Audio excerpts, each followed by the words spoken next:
Hello hello, alors je voulais vous faire un petit tutoriel sur Git en plusieurs parties pour apprendre à utiliser GitLab, à le connecter à l'ordinateur pour toutes les personnes qui ont un peu de mal. Je suis sur Mac, mais ça s'applique aussi sur Windows, hein, les commandes seront les mêmes. On va faire ça pas à pas et j'aimerais bien vous expliquer un petit peu comment ça marche et pourquoi est-ce qu'on fait chaque étape. C'est pour ça que c'est important, j'ai pris un petit café aussi pour la route. Il est 15h15, c'est tout bon. Ok, donc en premier, on va commencer par savoir pourquoi est-ce qu'on utilise GitLab par rapport à GitHub. On verra aussi ensuite l'installation, la connexion entre GitLab, le site internet et votre ordinateur. Et enfin, on verra, mais peut-être dans une vidéo annexe, la connexion et la création, l'utilisation de repositories, c'est-à-dire les petits dossiers où vous mettez votre code. Donc, on va commencer. Donc, pourquoi est-ce qu'on utilise GitLab par rapport à GitHub? Tout simplement parce que la gestion des teams, donc des équipes, elle est plus simple, elle est beaucoup plus malléable parce qu'en fait, GitLab, ça a été fait dans un contexte entreprise, très grosse entreprise qui a besoin de beaucoup de structures. Et donc, il donne une grosse customisation sur toutes les permissions, etc. GitHub est un peu plus pour les freelances, les petits développeurs, les startups, les choses comme ça, les gens comme ça, pardon, qui ont besoin de beaucoup de flexibilité et de quelque chose qui marche très vite, très rapidement. Donc voilà, c'est pour ça qu'on a les deux choses qui existent.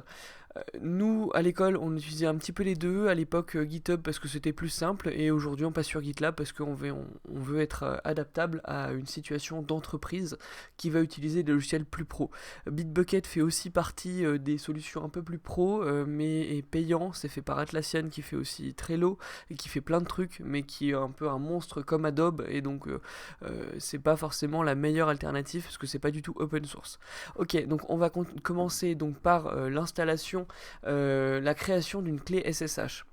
Alors, expliquons déjà qu'est-ce qu'une clé SSH. Ça permet d'authentifier votre ordinateur avec la plateforme. Une clé SSH, c'est en deux parties, une partie privée, une partie publique, et en combinant ces deux parties, donc la privée et la publique, en fait on obtient une clé de vérification, et donc c'est des mathématiques derrière, c'est des hash. Super, ça rajoute des petits likes. Donc, je crois que je peux même faire ça aussi, et ça rajoute des trucs. Je sais pas, bref. Ok. Bon, en gros, ça permet d'authentifier votre ordinateur de manière très sécurisée. C'est pour ça qu'on utilise tous les clés SSH aujourd'hui. Le clone par HTTPS qu'on utilisait sur GitHub est beaucoup moins sécurisé. Et en fait, du coup, dans le contexte d'une entreprise qui a besoin de beaucoup de sécurité, à nouveau, ça fait du sens. Ok. Donc, il faut qu'on crée cette clé publique, cette clé privée. Heureusement, tout est très facile parce qu'on a des commandes qui sont à peu près dans tous les systèmes d'exploitation, Windows et Mac, et même Linux, forcément Linux depuis des années, qui vous permettent de créer une clé. Alors, je vais switcher la vue, hop, comme ça, parfait. Donc, on va regarder ensemble, hop, si je peux changer tout ça. Donc là, on est sur la page GitLab, mais on va pas en avoir besoin tout de suite. On va se rendre sur la page ici qui permet de créer d'établir une authentification SSH avec GitLab.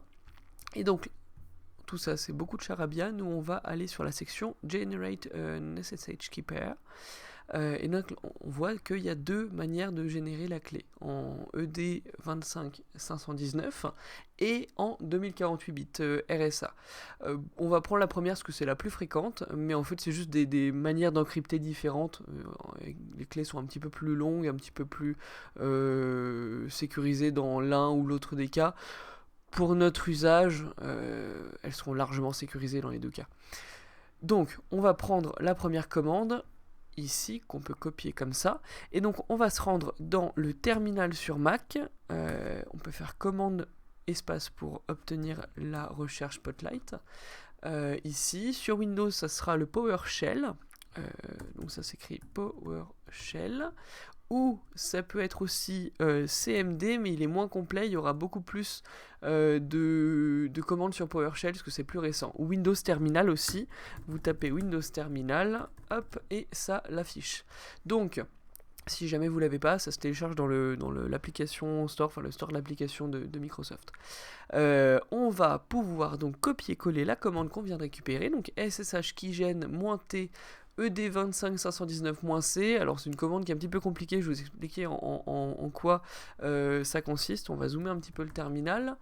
Hop, donc par ici. Alors le SSH keygen, donc ça c'est l'application qu'on va utiliser dans le terminal qui permet de créer la clé, donc c'est une clé SSH, keygen c'est un key generator, donc c'est un générateur de clés, donc c'est un générateur de clés SSH. -t, donc ça c'est le type, -type, c'est des arguments qu'on donne, et -c, ça permet de préciser un commentaire. Dans toutes les commandes terminales, en général, si vous marquez juste la commande sans rien, bon bah là dans ce cas-là, il nous propose de faire la procédure. Si vous tapez la commande avec -help, -h par exemple, ça s'applique carrément pas, mais en gros on peut avoir l'aide normalement. On va essayer de voir si je peux avoir de l'help. Voilà. Ça c'est toutes les commandes qu'on peut préciser pour paramétrer la création de la clé.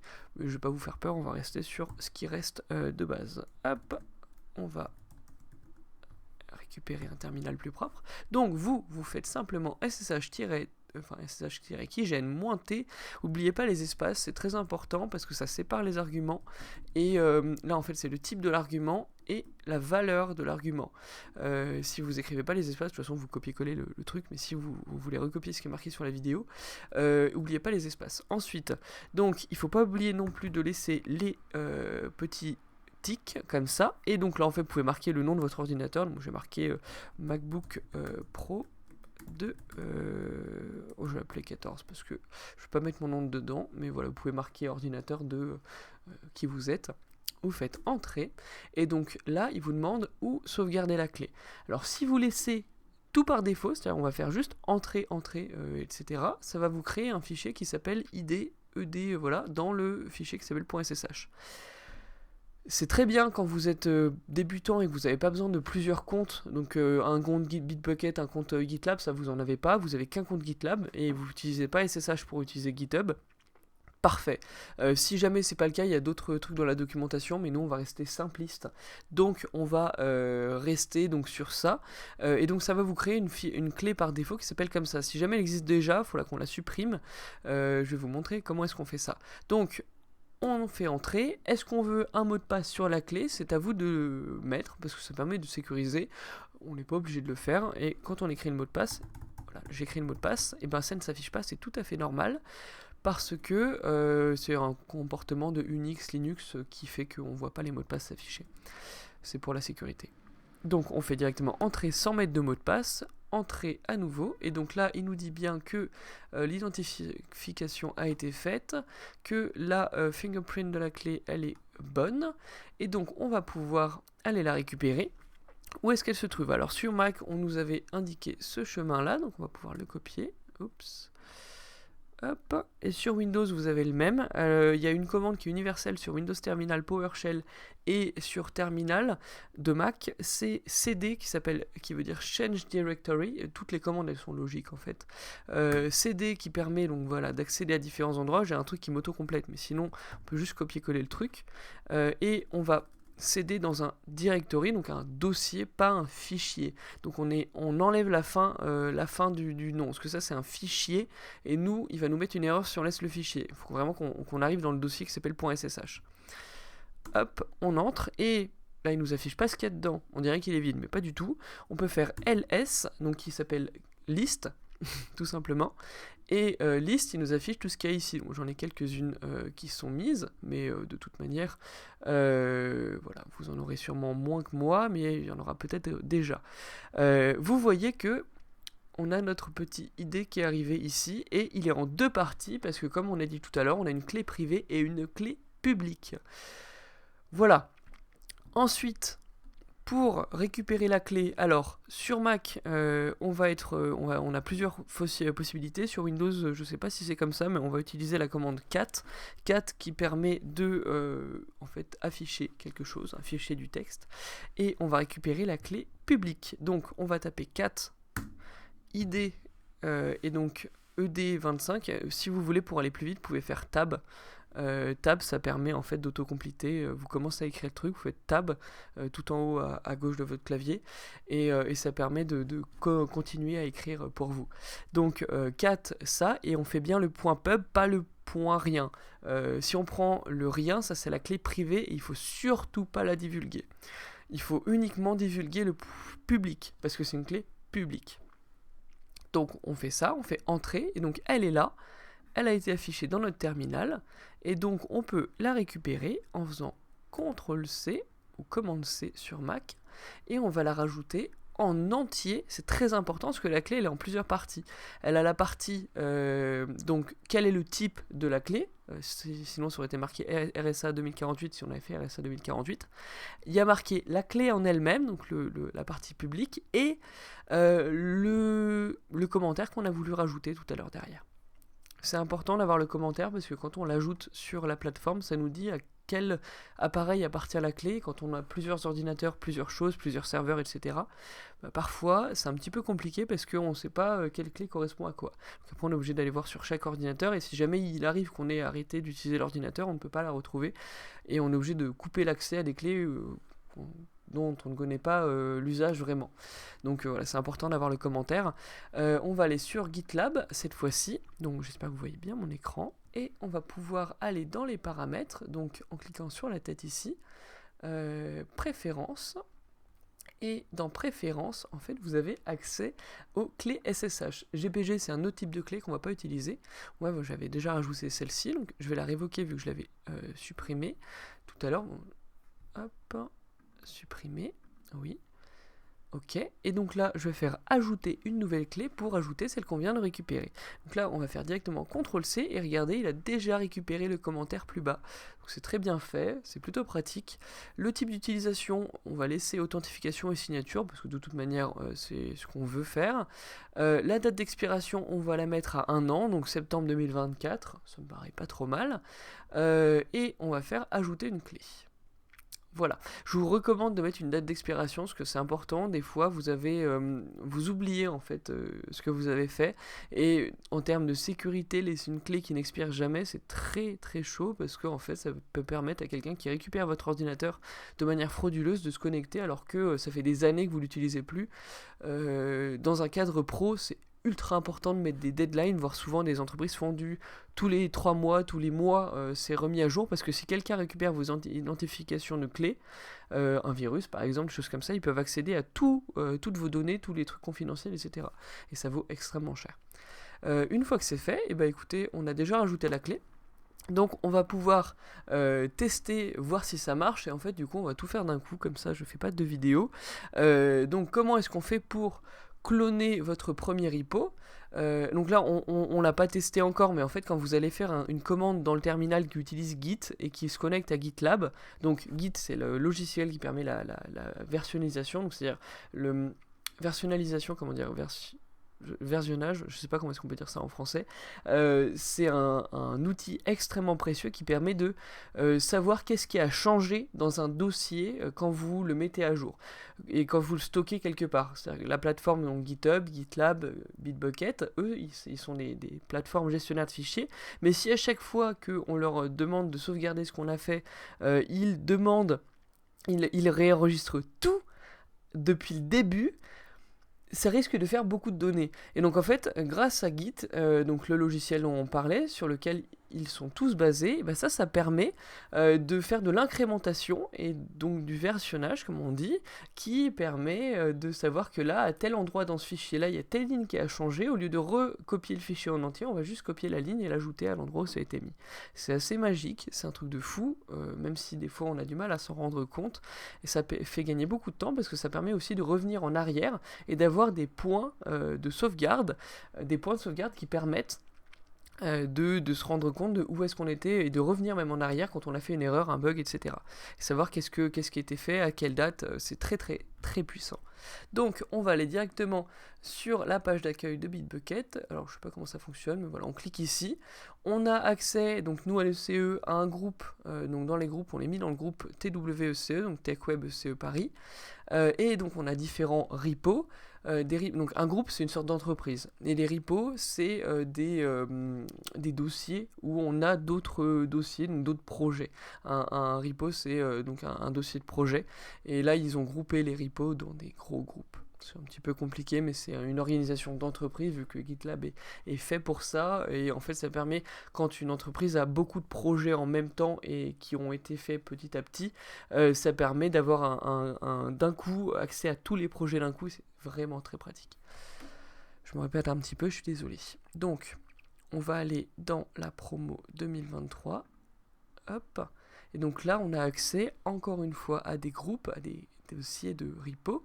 Dans Labs, on trouve les laboratoires actuels, donc les TP, plus ou moins. Et si on revient en arrière, on a donc les endroits pour stocker les projets qui sont ici.